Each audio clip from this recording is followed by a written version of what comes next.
Welcome to this episode, Haydn, Beethoven, Reicha, and Danzi, from the string quartet to the wind quintet. I'm Bill Everett, and together we'll explore the emergence of a highly distinctive standard chamber music ensemble, the wind quintet. This ensemble, consisting of a flute, an oboe, a clarinet, a bassoon, and a horn, includes instruments that produce sounds in different ways. It is thus very distinctive from a string quartet or a brass quintet, where all the instruments are from the same family. In wind quintet, there's a flute produced by blowing air over an opening in the instrument, an oboe and a bassoon, the sound of which is created by vibrating a double reed, two thin pieces of wood that resonate against each other, a clarinet with its single reed, and a horn, a brass instrument. Chamber music specifically created for winds thrived in the 18th century, the time of Haydn and Mozart. Harmoniemusik, as it was called, was written for ensembles known as harmonie, which included pairs of oboes, clarinets, bassoons, and horns. Harmonie groups at the time were also means by which aristocracy competed with one another. Who could get the best wind players? And if they really wanted to show off, they could expand their harmonie ensemble beyond the core group of 8, perhaps adding a flute or another horn. This ensemble became the core of the wind section of the classical orchestra. Harmonie played a variety of music, most of it geared toward entertainment. Among the most popular pieces they played were arrangements of works from the latest and most popular operas. As an example, here's a harmonie version of the aria Welche Wonne, welche Lust, what bliss, what rapture, from the Adduction from the Seraglio by Mozart. Mozart probably created this harmonie version himself.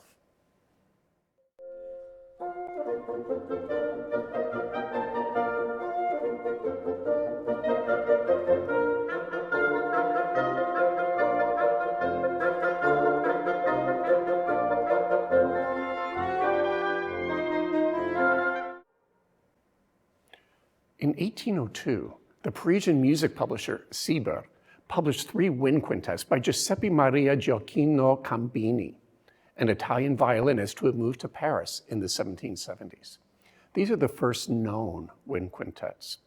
Cambini was somewhat revolutionary in what he was doing by having only one of each instrument, instead of the pairs typical of harmoniemusik.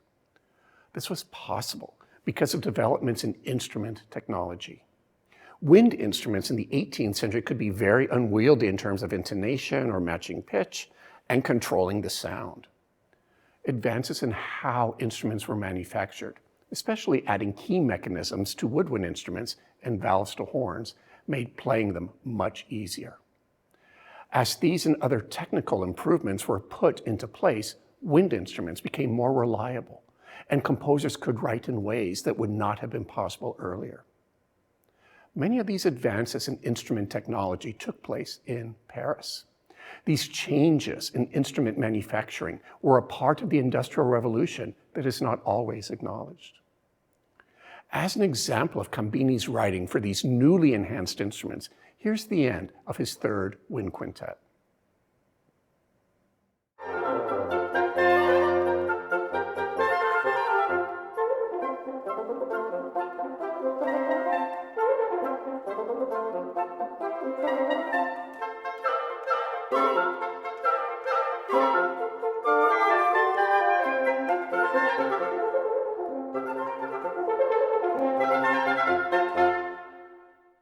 The effervescence of Cambini's music recalls the light-hearted divertimentos from the German-speaking world.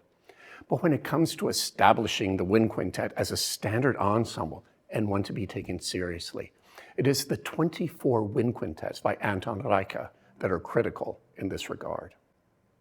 Reicha, born in the same year as Beethoven and friends with the composer, traveled throughout the German-speaking world, working at various times as a violinist, a flutist, and a teacher, but mainly arranging for performances of his music, especially his operas, none of which achieved success. In 1808, he settled in Paris, where he became increasingly known as a teacher and joined the faculty of the Paris Conservatory in 1818. He taught there until his death, and his students included such important musicians as Hector Berlioz and Franz Liszt. Reicha knew many fine musicians in Paris, and for 5 of them, with these wonderful instruments enhanced with technology, he wrote a set of wind quintets. These were Joseph Guyot, flute, Auguste Gustave Vaught, oboe, Jacques-Jules Bouffier, clarinet, Antoine Nicolas-Henry, bassoon, and Louis-François Delpart, horn. They gave the first performances of Reicha's set of 6 quintets in 1815. Reicha modeled his quintets on the string quartets of Joseph Haydn. He adopted Haydn's 4-movement form, fast, slow, dance, faster, and likewise emulated Haydn's handling of musical materials, namely in how musical ideas were being passed from one instrument to another. For string quartets, where the instruments are all members of the same family, this can sound very natural. But for wind quintets, where each instrument is different, it is more challenging and requires finesse on the part of the composer to make this sound seamless. Before we hear a performance of a movement from a quintet by Reicha, let's hear some Haydn. Here's the 4th movement of Haydn's string quartet, Opus 76, No. 2, played by the Dover Quartet.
Notice how the musical phrases are balanced, orderly, and in some ways logically predictable. All the instruments have vital roles and they all share the musical material. We'll hear these same sorts of things in the final movement of Reicha's Wind Quintet, Opus 88, number 2. Here's the Plaza Winds, the Graduate Fellowship Wind Quintet at the University of Missouri, Kansas City Conservatory.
Reicha wrote 3 more sets of wind quintets, each containing 6 works. He is following the classical model here with the practice of issuing works in groups of 6.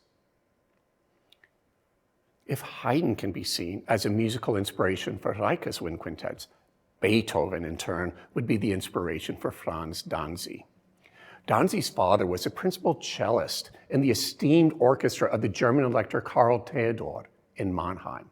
And when the elector moved his court and its orchestra to Munich, Danzi went with him and eventually succeeded his father as the orchestra's principal cellist. The Mannheim Orchestra was seen and heard as the epitome of ensemble playing in the late 18th century. Mannheim's location between Vienna and Paris meant that there was access to the latest musical developments in Vienna by the likes of Beethoven, as well as connections to the latest happenings in the world of musical instrument technology in Paris. The orchestra was described as an ensemble of soloists, including its virtuoso wind players. Danzi spent a great deal of his career working in various German courts and improving musical standards, knowing what was possible from his years in Mannheim. In the early 1820s, Danzi wrote 3 sets of wind quintets, each of which included 3 quintets. By including only 3 works in each set, he is following what Beethoven did with his Opus 59 string quartets, of which there are 3 in that set. Danzi is also exploring the worlds of musical drama that are associated with middle period Beethoven works, such as the Opus 59 string quartets. The third of the Beethoven set opens with tonal ambiguity. We aren't settled in a definite key center, and there's a feeling of unsettledness. After this introduction, though, when the main part of the movement begins, Beethoven's characteristic verve becomes apparent, as does his emphasis on musical building blocks or motifs, which are variously combined and passed from instrument to instrument. Here's the first movement played by the Dover Quartet.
Like Beethoven, Danzi opens the first of his wind quintets, Opus 67, with tonal unsettledness.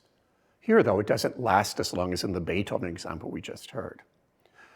Just as Beethoven offered a rollicking, forward-moving main part of the movement that at times borders on a dance, Danzi evokes an atmosphere of energy, filled with dynamic ebbs and flows. Here's the Plaza Winds to play the first movement of Danzi's Wind Quintet, Opus 67, number 1.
Unlike the string quartet, which continued to flourish throughout the 19th century, the wind quintet fell into relative obscurity. While Reicha and Danzi certainly created some fine works for the ensemble, establishing its repertory, they didn't have the reputation of Viennese-based composers like Mozart, Haydn, Beethoven, and Schubert, whose famous names would help sell music. One has to wonder, at least a bit, if Beethoven and Schubert would have written for the wind quintet, if the wind quintet would have an unbroken history, like its cousin, the string quartet. Nonetheless, in the 20th century, the wind quintet re-emerged and remains a firm feature in the world of chamber music. Thank you for joining us for this episode, Haydn, Beethoven, Reicha, and Danzi, from the string quartet to the wind quintet. I'm Bill Everett, and look forward to seeing you in other episodes.